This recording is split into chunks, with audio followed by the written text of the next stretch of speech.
আজি মই গৈ আছোঁ এখন দোকানলৈ। দোকানখন অপেনিং হোৱা বেছি দিন হোৱা নাই, কিন্তু মই যেতিয়া ভিডিঅ'টো কৰিছিলোঁ তেতিয়া দোকানখন অপেনিং হোৱা হৈছিলে মাত্ৰ 3 দিন, আৰু এতিয়া 15 দিনমান হৈ গ'ল। পূজাত মই আগতে কৰিম বুলি ভাবিছিলোঁ ভিডিঅ'টো, কিন্তু মই ভিডিঅ'টো কৰিবলৈ সময় নাপালোঁ। এতিয়া ভিডিঅ'টো দিছোঁ, এতিয়া আজি 15 দিনমান হৈ গ'ল। আপোনালোকক ব'লকচোন অলপমান দোকানখন দেখুৱাম।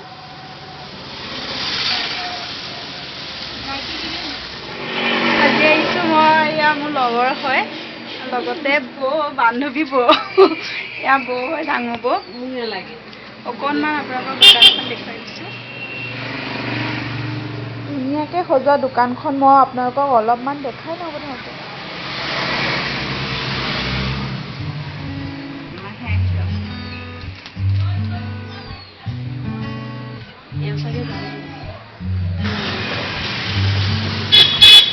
অলপমান আপোনালোকক মই দোকানখনৰ পৰিৱেশটো দেখাব চেষ্টা কৰিছোঁ। ধুনীয়া ধুনীয়া বেগ পোৱা যাব। নগাঁও মাছমৰীয়াতে অৱস্থিত দোকানখন আমলাপটি। এড্ৰেছটো আপোনালোকক দি দিম, ফোন নাম্বাৰটো দি দিম। দোকানখন আমলাপটি বৰনামঘৰ লগতে কালী মন্দিৰ, তাৰ একদম মাজতে আছে দোকানখন। আপোনালোকৰ দোকানখনৰ ৰাস্তাটোতো দেখাইছোৱে, মই ফোন নাম্বাৰটো দি দিম। দাদাৰ লগত আপোনালোকে কণ্টেক্ট কৰি ল'ব পাৰিব। অসমৰ যি আমাৰ জনগোষ্ঠী আছে, বিভিন্ন জনগোষ্ঠীৰ সাজ পোছাক ইয়াত পাব, লগতে আপোনালোকক ঘৰত প্ৰয়োজনীয় সকলোবোৰ বস্তু পাব। চাউল, বুট, বিস্কুট, এয়া মই দেখুৱাই গৈ আছোঁ আপোনালোকক। লগতে মিঠাতেল, মেগী মছলা, ধুনীয়া ধুনীয়া কাৰ্বি আংলঙৰ পৰা অনা বেগ পাব আপোনালোকে। এইবিলাক ক'ৰ পৰা কালেকশ্যন কৰে বেগবিলাক? ভাল লাগিছে বেগবোৰ। আমাৰ কাৰ্বি আংলং, তাৰপিছত বকলীয়া কাৰ্বি আংলং। বকলীয়া কাৰ্বি আংলঙৰ পৰা কালেকশ্যন কৰে ন? হয়। এয়া মাস্কো আছে। এতিয়া পূজাততো আমাক সকলোকে মাস্ক এখন লাগিবই, গতিকে আপোনালোকে ইয়ালৈ আহিবও পাৰে মাস্ক কিনিবৰ কাৰণে। ধুনীয়া বেগ আছে। অৰ্গেনিক গ্ৰীণ টি বহুত ধৰণৰ আছে। মই অলপমান আপোনালোকৰ প্ৰাইচটো কৈ দিম ইয়াত। এইটো চাপানালা হয়, এইটো প্ৰাইচটো 180।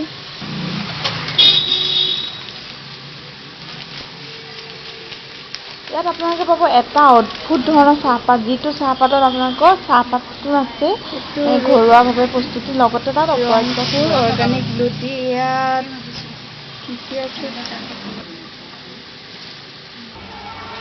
পৰম্পৰাগতভাৱে সাজ পোছাক আছে কাৰ্বিসকলৰ বাবে।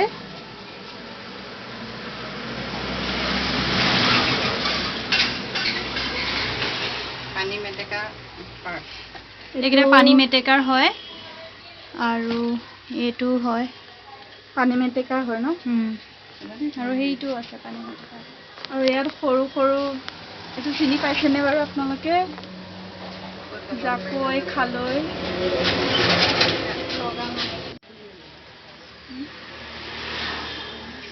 দোকানখনলৈ যিহেতু আমি আহিছোঁ, ফটো একপি বাৰু নুঠাকে যাব পাৰোঁনে কওকচোন আপোনালোকে? আমি তিনিওজনীয়ে ধুনীয়াকৈ একপি ফটো মাৰি ল'লোঁ, যোন কপি ফটো আমাৰ চিন হিচাপে থাকি যাব। দাদাই বোলে মোক কিবা এটা দিব। মোৰ মৰমৰ ভণ্টি মামু আৰু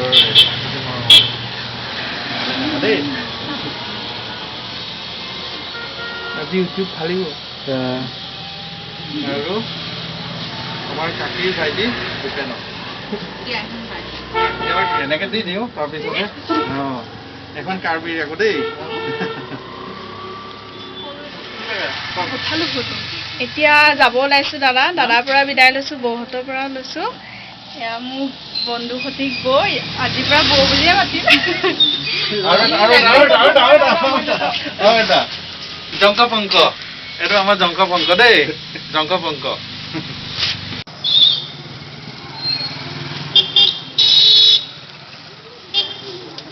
ভিডিঅ'টো চাই যদি আপোনালোকে ভাল পালে নিশ্চয় এটা ছাবস্ক্ৰাইব কৰিব, লগতে লাইক কৰিব আৰু কমেণ্ট কৰিবলৈ কেতিয়াও নাপাহৰিব। আজিলৈ ইমানতে সামৰণি মাৰিছোঁ, নমস্কাৰ।